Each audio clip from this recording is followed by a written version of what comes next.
안녕하세요. 책 읽어주는 에젤 강미경입니다. 부천 중동중앙교회 정성민 목사님은 하나님이 베푸시는 놀라운 기적들을 많이 경험하셨다고 합니다. 예수 그를 만나다, 예수 그가 다가온다 두 권을 소개합니다. 1998년 나는 아내와 딸 셋을 데리고 미국 유학길에 올랐다. 주머니 안에는 10만 원이 전부였다. 미국 학교의 기숙사가 공사 중이라 미국에 도착해도 당장 살 집이 없었다. 하룻밤 묵을 방만 예약되어 있었다. 진정 내일 일은 난 몰라요였다. 우리 부부는 비행기 안에서 하나님께 간절히 기도했다. 우리에게 필요한 것을 예비하시는 하나님 아버지, 우리의 절박한 상황 아시지요? 낯선 뉴욕 땅에서 헤매지 않게 하시고 거할 집으로 인도해 주옵소서. 뉴욕까지 장장 14시간의 비행 중 우리는 줄기차게 기도하고 또 기도했다. 너무 오래 앉아 있으면 발과 다리가 붓기 때문에 걸으려고 화장실에 갔더니 어떤 미국 남자가 한국 아이를 안고 서 있었다. 그에게 말을 건넸다. 제 이름은 존이고 미국 택배회사 UPS의 직원입니다. 한국 아이를 입양해서 미국으로 돌아가는 중이지요. 몇 마디 나누어 보니 그는 참 따뜻하고 좋은 사람이었다. 나는 그에게 어디에 사느냐고 물었다. 뉴저지주 록어웨이라는 도시에 살아요. 그 대답을 듣는 순간 내 마음은 떨리기 시작했다. 록어웨이는 내가 다닐 드류 대학교에서 30분 정도에 가까운 거리였기 때문이다. 나는 그에게 내 딱한 사정을 말했다. 내 식구를 데리고 비행기 안에서 집을 구하고 있는 가장의 절박한 심정을 털어놓았다. 존이 말했다. 우리 어머니가 큰 집에서 혼자 살고 계셔서 안 그래도 같이 살 사람을 구하고 있어요.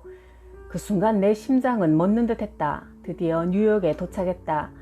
우리는 다음 날 존의 어머니 집에서 만나기로 약속했다. 설레는 마음으로 이민 가방 4개를 들고서 존의 어머니 이블린을 만났다. 그녀는 일본에서도 군 생활을 하고 은퇴한 여군 출신이라며 한국인인 우리를 반겨주었다. 우리는 기숙사가 마련될 가을 학기까지 그곳에서 행복하게 살았다. 생활비와 수업료를 위해 또 절박한 심정으로 하나님 앞에 무릎을 꿇었다. 그렇게 기도를 시작한 지 얼마 되지 않아 당시 같은 대학에서 유학 중이던 현재 강남대 박 교수님의 소개로 아내가 뉴저지 네일 아트 가게의 기술자로 취직되었다. 아내는 코끼리 발만큼 큰 흑인들의 발톱, 손톱을 아름답게 가꾸는 미용 기술을 배우면서 초보 주급으로 30불, 하루 평균 20불을 팁으로 받았다. 나도 뉴욕 브롱스 한인교회의 교육전도사로 사역할 수 있었다. 서울신학대학교를 다닐 때 나는 지금의 아내와 교제했다. 나는 그녀가 하나님이 정해주신 배우자인지 아닌지를 놓고 기도했다. 이 사람 저 사람 만나면서 시간과 돈을 낭비하지 않고 이왕이면 하나님이 정해준 사람과 순조롭게 만나 결혼하길 원했기 때문이다. 하나님은 재미난 징표로 응답해 주셨다. 1989년 3월 1일 아침에 나는 수염을 깎기 위해 면도기를 찾았다. 그 전날 밤 고향집에서 기차를 타고 기숙사로 돌아올 때 분명히 일회용 면도기 3개를 사왔는데 이상하게도 찾을 수가 없었다. 한참 면도기를 찾아 헤매고 있는데 방송이 울려 퍼졌다. 정성민 씨 면회 왔습니다. 면회 장소인 1층 방송실로 가보니 지금의 아내가 기다리고 있었다. 그녀는 예쁘게 포장된 선물을 내게 전해주고 떠났다. 방으로 들어와 선물을 뜯어보니 당시 매우 비싸고 귀한 면도기 질레트 세트가 들어있었다. 그때 내 몸에 전율이 흘렀고 하나님이 주시는 강력한 확답을 느낄 수 있었다. 나는 그녀와 결혼했다. 고등학교 2학년 때 신비한 체험을 했다. 수학여행을 가서 경상남도 양산에 있는 통도사를 둘러보았다. 통도사 대웅전은 웅장했고 큰 통나무들로 만들어져 정말 시원했다. 대웅전에서 피우는 향내도 신비스러웠다. 불교 사원에 처음 와본 나는 참 시원하고 좋구나 생각하면서 그곳에 한참 머물러 있었다. 그런데 그 일이 있은 후 나에게 이해할 수 없는 일이 생겼다. 수학여행에서 돌아와 수업을 듣는데 수업 첫 시간 아침부터 마지막 시간 오후까지 내내 눈을 뜰 수 없을 정도로 졸음이 몰려왔다. 눈꺼풀을 손가락으로 치켜들어도 황소가 눈썹에 내려앉은 듯 밀려오는 잠을 막을 길이 없었다.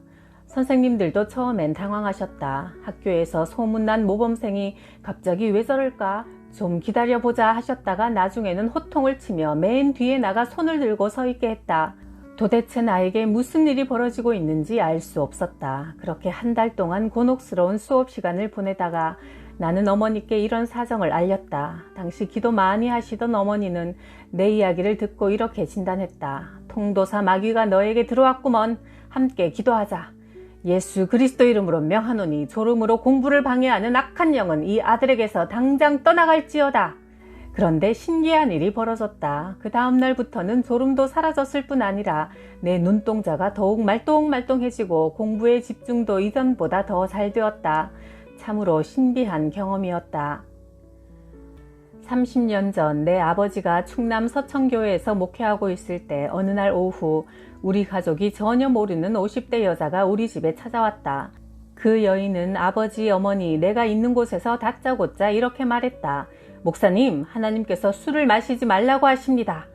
그리고는 그냥 휙 돌아서 가버렸다. 그때 우리 가족은 그 아주머니의 뒷모습을 바라보면서 망치로 머리를 얻어맞은 것 같이 멍하니 서 있었다. 왜냐하면 그 말이 무엇을 뜻하는지 우리는 잘 알고 있었기 때문이다. 아버지는 평소 건강이 좋지 않아 교회에서 성찬식 때 쓰려고 담은 몇 년 묵은 포도주를 식사 때마다 조금씩 마시고 있었다. 그러나 그 사실은 교인들에게 절대 비밀이었고 그 일을 알고 있는 사람은 우리 가족뿐이었다. 그 여인은 하나님이 보내신 천사가 아니었을까? 나는 초등학교 시절 공부를 잘 못했다. 그런데 중학교에 입학하자 불현듯 한 가지 소원이 생겼다. 전교 수석을 한 번이라도 해보고 싶어졌다. 몇 명 되지 않는 초등학교에서도 못해본 1등을 600명 학생들 중에서 한다는 것은 내 힘으로는 불가능해 보였다. 그래서 나는 매일 등교할 때와 하교할 때마다 교회에 들러 10분 동안 기도했다. 하나님이 꼭 도와주실 거라는 믿음이 생겼고 기도하고 나면 어쩐지 공부하고 싶은 마음도 생겨 집에 와서는 최선을 다해 공부했다. 중학교 첫 번째 중간고사 시험에서 하나님은 내 기도에 응답해 주셨다. 창세기 17장 1절에서 하나님은 자신을 나는 전능한 하나님이라고 소개하셨다. 기도는 그 전능한 하나님의 능력을 가져다 쓰는 도구이다. 2001년 9월 11일 당시 나는 뉴욕 롱아일랜드에 살고 있었기 때문에 9.11 당시의 상황을 생생하게 경험했다. 첫 번째 비행기에 처음 공격당한 빌딩이 불타자 옆 건물 사람들은 소스라치게 놀라 일제히 집으로 전화를 걸었다.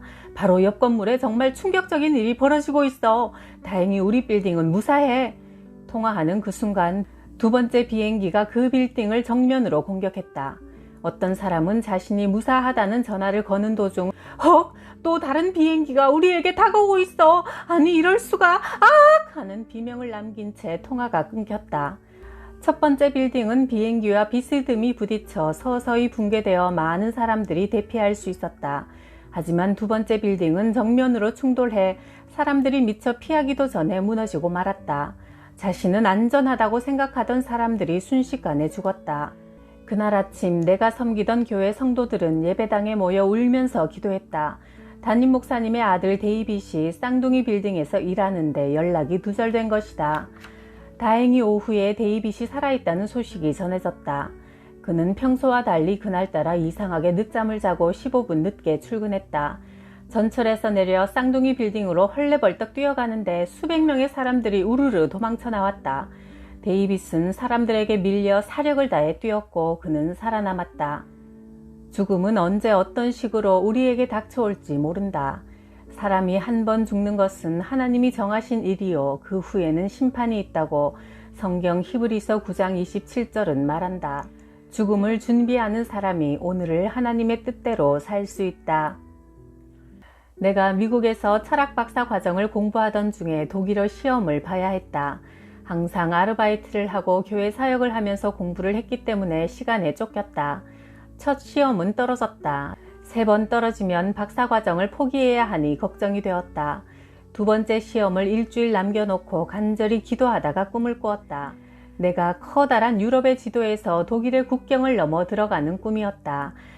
이번 시험은 합격하겠구나 확신하고 편안한 마음으로 공부했다. 300페이지 분량의 독일어 원서 3권 중에 3페이지가 무작위로 선별되어 시험에 출제되었고 정해진 시간 안에 독일어를 영어로 번역해야 하는 어려운 시험이다. 나는 시험 전날 공부해온 문제들 중 하나를 선택해 차근차근 사전을 찾으며 답을 준비했다. 시험 당일 시험관이 문제지를 나눠주었고 내가 그것을 보는 순간 환희에 사로잡혔다. 놀랍게도 바로 전날 차분하게 준비한 그 문제가 출제된 것이다. 하나님의 은혜에 크게 감격하며 감사드렸다. 미국 드류 대학교에서 한창 박사학위 논문을 쓰고 있던 어느 날 남미 브라질에 있는 한인교회에서 부목사로 일하라는 제안을 받았다. 그 교회에 심호하던 친구 전도사가 나를 소개한 것이다. 친구는 내게 전화로 말했다. 한 2주 동안 기도해봐. 나는 웃으며 대답했다. 현재 미국 영주권을 신청 중이라 도저히 안 돼. 이민법에 따르면 영주권을 신청해 놓고 미국을 떠날 경우 다시 미국에 들어올 수 있는 확률은 거의 제로였다. 그러니 내가 지금 남미로 떠난다는 것은 상식적으로 이해할 수 없는 일이었다. 친구는 이렇게 말했다. 그래도 혹시 알아? 한번 기도해봐. 하나님의 뜻은 모르는 거야. 나는 전혀 내키지 않았지만 기도를 하다 보면 이상하게도 남미로 가라는 하나님의 뜻을 느끼게 되었다. 당혹스러웠다. 아내 역시 기도할수록 남미로 가는 것이 하나님의 뜻인 것 같다고 했다. 나는 그 사실을 절대 용납할 수 없었다. 만약 잘못되면 이제 다시 미국에 돌아올 수도 없고 박사학위 취득도 불가능해질 텐데 라는 생각이 나를 가로막았다. 박사학위 논문에 대한 집착으로 나는 강팍한 마음이 되어 남미로 가는 것을 계속 거부했다. 그렇게 기도하는 2주 동안 많은 사건을 통해 하나님은 나에게 남미에 가라고 분명하게 말씀하셨다. 기도와 말씀 중에 말씀하실 뿐 아니라 삶을 통해서도 강권하셨다. 둘째 딸 주혜가 초등학교 입학을 위해 건강검진을 받았는데 백혈병에 걸린 것 같으니 소변검사를 받으러 병원에 다시 오라는 연락을 받았다. 그러고 보니 평소 주혜는 항상 피곤해하고 다른 두 아이에 비해 허약해 아침 늦게까지 일어나질 못했다. 의사의 진단 결과 주혜의 요도의 백혈구 수치가 너무 높아 더 방치할 경우 신장에 문제가 생길 수 있다고 했다. 일주일 동안 항생제를 복용하며 치료를 받았지만 내가 혹시 하나님의 뜻을 거역하고 있어 징계를 받는 게 아닌가라는 두려운 마음이 들었다. 두 번째 사건은 남미에 내려가자는 아내와 말다툼을 하게 되었는데 갑자기 아내가 벙어리가 되었다. 아내는 더 이상 말이 나오지 않는다고 손짓 발짓을 하며 눈물을 흘렸다. 하룻밤을 그렇게 보내며 나는 기도했다. 하나님의 뜻이라면 남미에 내려가겠습니다. 그러자 신기하게도 아내의 혀가 풀려 멀쩡히 말을 하게 되었다. 그러나 논문을 쓰려고 학교에 갈 때 내 마음이 다시 강팍해지기 시작했다. 만약 영주권을 신청해 놓은 이 상태로 남미에 내려갔다가 다시 못 들어오면 어떻게 해? 사람들도 나보고 미쳤다고 할 텐데. 그때는 여름방학이라 중고등부 학생 수련회를 준비하고 있었다.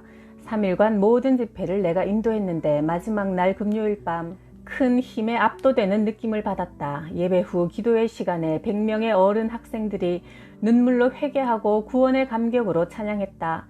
3시간이 넘도록 모두 성령으로 충만하여 뜨겁게 기도할 때 하나님이 내게 말씀하셨다. 브라질에 가서 내 뜻을 이루어라. 너의 계획을 버리고 내 뜻에 순종하라. 하나님이 원하신다면 제가 남미에 가겠습니다. 하나님의 역사하심에 백기를 든 우리 가족은 결국 미국의 모든 복잡한 일을 하나님께 맡기고 브라질로 향했다. 사람들은 아무도 우리를 이해하지 못했다. 나는 남미에서 지내는 1년 반 동안 200명 교인을 목회하는 풍성한 경험을 할 수 있었고 훗날 개척교회를 하는데 결정적인 도움이 되었다. 박사학위 논문도 당시 막 자유롭게 쓰이기 시작한 이메일을 통해 순조롭게 진행되었다. 정말 꿈같은 일이었다. 나는 2년 뒤 브라질 한인교회를 사임하고 박사학위 논문을 마무리 짓기 위해 미국으로 떠났다. 내가 브라질에서 받은 미국 비자는 6개월짜리 관광 비자였기 때문에 6개월 동안 어떻게 해서든 논문을 끝내야 했다. 박사학위 논문 심사를 맡은 주심 교수에게 논문이 훌륭하다는 칭찬을 들었기 때문에 2개월이면 논문이 완성될 수 있다는 자신감이 있었다. 그런데 예기치 못한 문제가 생겼다. 논문 지도교수 3명 중 1명이 시비를 걸었다. 그는 자유주의 성향이 짙은 사람인데 내 논문이 자기의 성향과 맞지 않으니 불만을 토로하며 내 논문을 거부했다. 나는 운명의 기로에서 40일 작정 새벽 기도를 시작했다. 30일 정도가 지났을 때 학교에 들렀다가 한국에도 잘 알려진 도널드 데이튼 교수를 만났다. 그가 내 논문을 읽어보더니 내가 지금까지 본 논문들 중에 최고의 논문이라고 칭찬해 주었다. 일주일 후 더욱 기적적인 소식이 들렸다.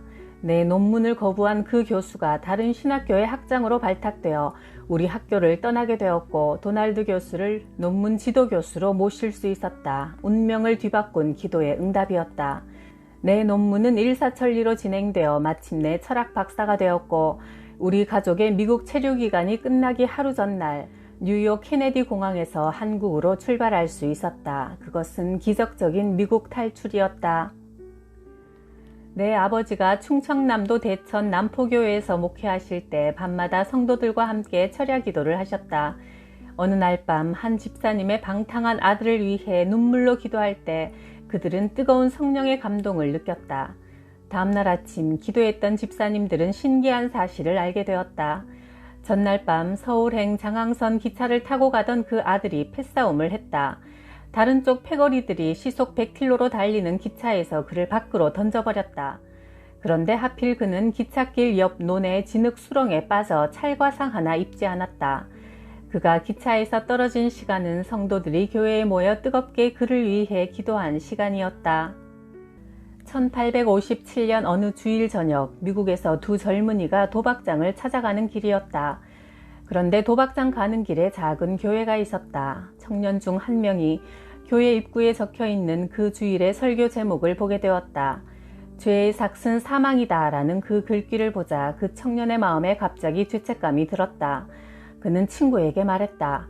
야, 우리 오늘 도박장 가지 말고 이 교회에 들어가서 예배드리자. 그러자 친구는 단번에 거절했다. 남자가 한 번 결심을 했으면 가야지. 갑자기 교회라니 무슨 소리야? 결국 한 사람은 처음 결심한 대로 도박장으로 갔고 다른 사람은 교회로 들어갔다. 그날 교회에서 예배드린 청년은 설교 말씀을 듣고 예수 그리스도를 구주로 영접하고 새 사람으로 거듭나는 체험을 했다. 그로부터 30년이 지난 후 1885년 그는 22대 미국 대통령이 되었다. 스티브 그로버 클리블랜드였다. 그가 대통령에 취임하는 날 30년 전 도박장을 선택했던 젊은이는 감옥에서 자기 친구가 대통령이 되었다는 소식을 듣고 가슴을 치며 후회했다. 당신이 바로 지금 예수님을 인생의 주인, 영혼의 구원자로 선택한다면 당신의 운명은 이 시간부터 달라질 것이다. 하나님이 당신의 인생을 책임지신다. 위대한 과학자 뉴턴은 하나님을 절대적으로 신뢰하는 사람이었다. 그래서 그는 이런 말을 남겼다. 내가 하나님의 어깨 위에서 자연을 바라보니 만유인력의 법칙이 보였다. 그가 어느 날 창조론을 부인하는 무신론자 친구를 집으로 초대했다. 뉴턴은 친구가 오기 전에 태양계의 축소판 모델을 만들었다. 가운데에 있는 태양은 금색을 칠한 큰 공으로 만들어 달아놓았고 주위에 막대기를 연결하고 톱니바퀴와 벨트를 사용해 수성, 화성, 지구, 목성 등이 태양 주위를 정확하게 회전하도록 만들었다. 친구가 와서 보고 감탄하며 뉴턴에게 물었다. 참 정교하게도 만들었군. 자네가 만들었나? 뉴턴은 천연덕스럽게 대답했다. 아무도 만든 사람이 없네. 공처럼 생긴 위성들, 태양, 지구, 또 정확한 시간에 정해진 궤도를 도는 장치 등 전부가 어느 날 자고 일어나니 저절로 우연히 생겨 있더라고. 이것이 믿어지나? 친구는 이 사건을 통해 창조주 하나님을 이해하게 되었다. 하늘은 하나님의 영광을 선포하고 창공은 그의 솜씨를 보여주도다. 시편 19편 1절. 영국 빅토리아 여왕의 전용 열차가 칠흑같이 어두운 밤 장대비를 뚫고 달리고 있었다. 그런데 갑자기 강력한 헤드라이트 앞에 검은 옷을 입은 사람이 깃발을 흔들고 있는 것이 보였다. 기관사는 급히 열차를 멈추었고 차장과 승무원들이 밖에 나가 살펴보았다. 그러나 기관차 주변에는 아무도 없었다. 혹시나 하여 몇 미터 더 가보니 강의 다리 한가운데가 급류에 휩쓸려 가고 없었다. 만약 그 이상한 형체가 아니었다면 여왕을 비롯한 수백 명의 사람들이 강물에 몰살하는 사고가 났을 것이다. 다리가 복구된 후 열차는 무사히 런던에 도착했다.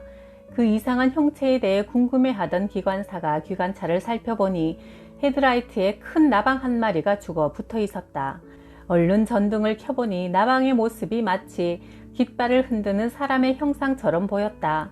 이 사실을 보고받은 여왕은 그것은 우연한 일이 아니라 하나님이 우리를 지켜주시느라 행하신 기적이요 라고 말하며 하나님께 감사드렸다.